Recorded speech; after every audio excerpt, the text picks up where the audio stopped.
అందరికీ నమస్కారం. నిరుద్యోగులు ఎన్నో ఆశలతో ఈ ప్రభుత్వాలను అధికారంలోకి తెచ్చుకోవటం జరిగింది. ప్రభుత్వాలు కూడా నిరుద్యోగుల యొక్క ఆశలను వమ్ము చేయకుండా ఇప్పుడిప్పుడే ఉద్యోగాల కొరకు నోటిఫికేషన్ ఇవ్వటం జరుగుతుంది. ఇది చాలా సంతోషకరమైన విషయం.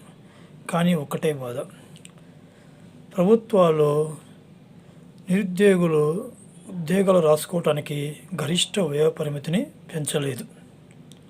ఇప్పటికైనా ప్రభుత్వాలు ఆలోచించి నిరుద్యోగులు ప్రభుత్వ ఉద్యోగాలు రాసుకోవటానికి గరిష్ట వ్యయ పరిమితిని కనీసం ఓసీ విద్యార్థులకి 48 సంవత్సరాలు పెంచవలసిన అవసరం ఎంతైనా ఉంది.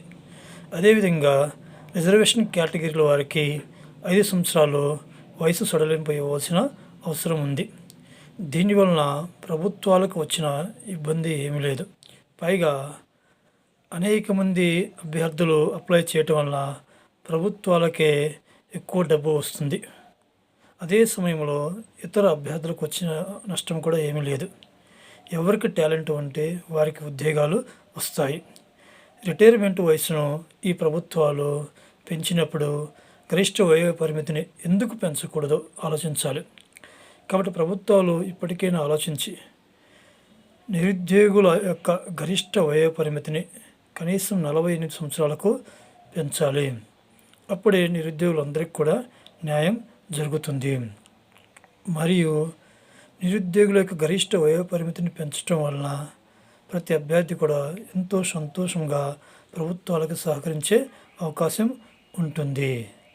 ఈ యొక్క ప్రభుత్వాలు నిరుద్యోగుల కొరకు పనిచేసినప్పుడు నిరుద్యోగులు కూడా ప్రభుత్వాల కొరకు పనిచేయటం జరుగుతూ ఉంది.